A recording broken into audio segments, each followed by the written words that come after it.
바이썸입니다. 외국인 관광객들이 한국을 다시 찾는 이유 뭐라고 생각하십니까? 서울시와 서울관광재단이 외국인 500명을 대상으로 실시한 최근 조사에 따르면 쇼핑과 날씨 등의 이유가 있었지만 그중 외국인들이 한국을 잊지 못하는 가장 큰 것은 바로 K-푸드라고 하는데요. 한국의 음식 맛을 잊지 못해 그들이 한국을 재방문한다는 것입니다. 이미 우리나라는 전 세계 트렌드 분석 매체인 인사이더 몽키와 같은 곳으로부터 최고의 식품 품질을 자랑하는 국가 순위에서 세계 10위로 선정될 정도이기에 전 세계의 한식에 대한 관심은 뜨거운데요. 그 중에서도 관광객들에게 특히나 인기가 많은 것은 한국의 길거리 음식입니다. 길거리 음식은 접근성과 가격은 물론 그 맛과 다양성 때문에 외국인들에게 많은 사랑을 받고 있고 그 인기가 지금 이 순간에도 계속 치솟고 있는데요. 이 인기가 어느 정도냐면 스페인 마드리드와 같은 지역에서는 한국 길거리 음식이 거리를 석권하고 있다는 엘 콘피덴셜의 기사가 보도될 정도입니다. 이제 한국의 길거리 음식은 한국의 거리에서만이 아니라 세계 많은 나라의 거리에서 접할 수 있을 정도로 유행인 것이죠. CNN은 떡볶이와 같은 한국 간식을 소개하고 있고 글로벌 음식 매체들 또한 한국의 붕어빵과 같은 길거리 음식에 대한 소개를 하고 있습니다. 이렇게 세계적으로 한국 길거리 음식이 유행하는 한편 우리나라에서도 대유행인 중국식 길거리 음식도 있죠. 지금 이것은 중국에서도 큰 화제인데요. 이에 대해 중국에서는 지금 한국을 배워야 한다는 의견부터 이것을 굉장히 경계하는 의견들까지 매우 흥미로운 반응들이 나오고 있습니다. 그 음식은 바로 우리나라 젊은 세대들을 중심으로 아주 뜨거운 사랑을 받으며 유행하고 있는 탕후루인데요. 요즘 탕후루를 판매하는 가게들이 정말 엄청나게 많습니다. 그래서 이 탕후루 가게를 당연히 한두 번쯤은 보셨을 텐데 요즘 이 탕후루는 다양한 사회적 이슈를 일으키고 있기도 하고 이에 대한 문제를 지적하는 여론이 조성될 정도로 어마어마한 인기를 끌고 있는데요. 이런 한국의 탕후루 열풍에 중국의 공영방송 CCTV도 주목하고 있었습니다.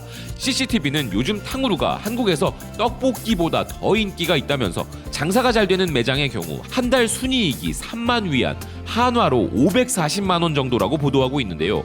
한국에서 탕후루는 떡볶이의 인기를 넘어서 한국 소비자들 사이에서 큰 인기를 얻었으며 이로 인해 사업 기회를 찾는 많은 한국 사람들이 창업을 하게 되었다면서 젊은 인구들이 몰리는 상권에서 팔리고 있는데 특이한 점은 중국식 탕후루가 산사나무 열매나 팥 등을 원료로 하는 것과 달리 한국식 탕후루는 포도, 귤 등과 같은 한국 과일을 주 원료로 사용한다는 차이점이 있다는 것입니다.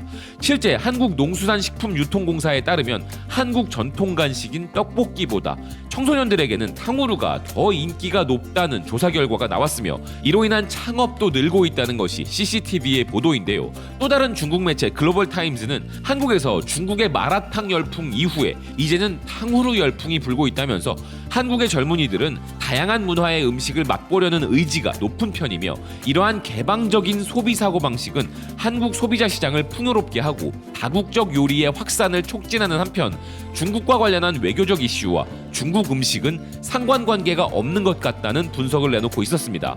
또한 한국에서 중국 간식이 유행한다고 하니 중국 뽕이 차오르는 것인지 탕후루가 한국 젊은이들의 마음을 열었다면서 아주 기뻐하는 매체들의 보도도 있었는데요. 이렇게 한국에서 탕후루 열풍이 불고 있는 이유에 대해 분석한 류하이밍 충칭대학교 교수는 글로벌타임즈에 칼럼을 기고하기도 했습니다. 필자는 글로벌화 시대에는 인터넷의 커뮤니케이션 효과와 더불어 어떤 음식이라도 예상치 못한 방식, 예상치 못한 장소에서 열풍이 불 수 있다면서 최근 탕후루가 세간의 이목을 끄는 주인공이 되었고 그 장소는 바로 한국이라는 것인데요.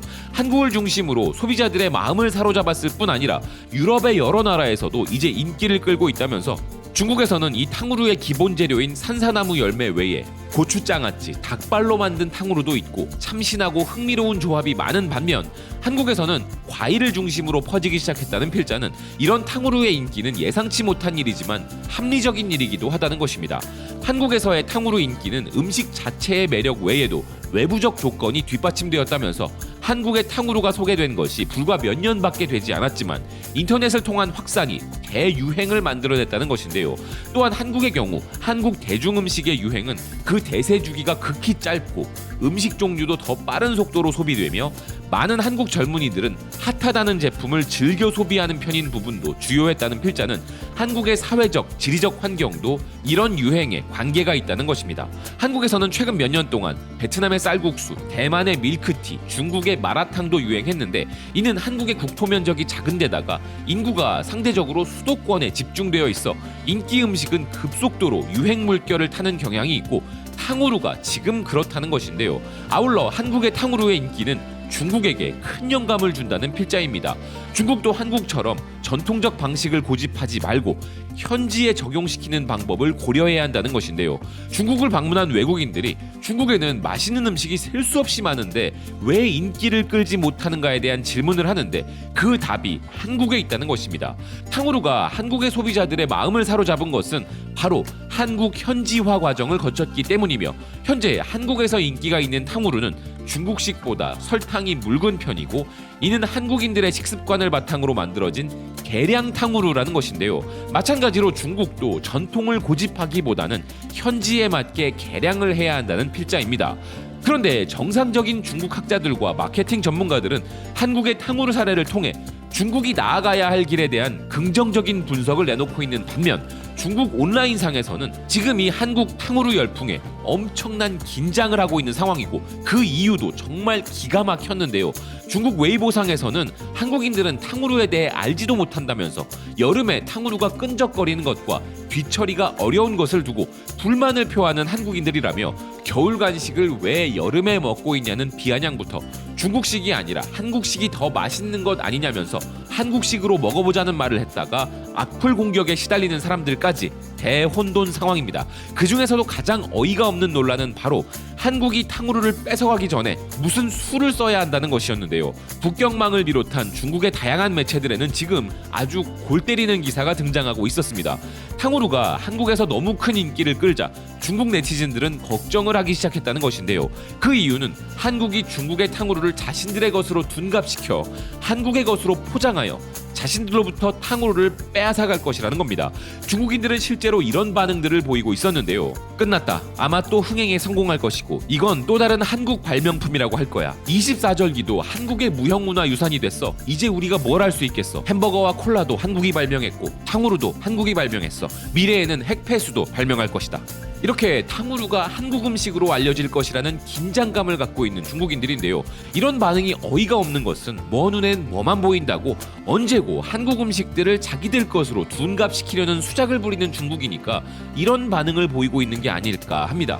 과거 마라탕이 처음 인기를 끌었을 당시에도 중국에서는 마라탕이 한국의 것으로 둔갑되고 있다고 난리친 적이 있는데 또 한 번 이런 현상이 등장하고 있는 것이죠. 그런데 그들의 이런 우려가 그저 중국인들의 시기와 질투로 끝나지 않고 요리 매체 테이스팅 테이블이나 다양한 영문 매체들을 통하여 한국에서 대인기 중인 탕후루에 대한 기사들이 많이 등장하고 있는 것도 사실인데요. 매체들은 탕후루가 중국의 기원을 둔 음식이라고 명시하고는 있지만 그들이 애초에 탕후루에 대한 관심을 보이는 이유는 한국에서의 인기 때문인 것이죠. 매체들은 탕후루의 인기 비결에 대해 SNS를 비롯 세계적인 K-팝 스타들과 한국의 인플루언서들의 영향력이 크다면서 이들이 탕후루에 대한 언급을 하거나 탕후루를 먹는 사진, 영상 등을 공유한 것이 세계적으로 퍼지면서 탕후루에 대한 관심이 급격히 올라갔다고 소개했는데요. 여기에다가 이탈리아 음식 매체 푸드웹이 말하는 것처럼 전 세계 음식 트렌드를 완전히 뒤바꿔 놓은 한국의 먹방이 그 중심에 서 있기 때문입니다.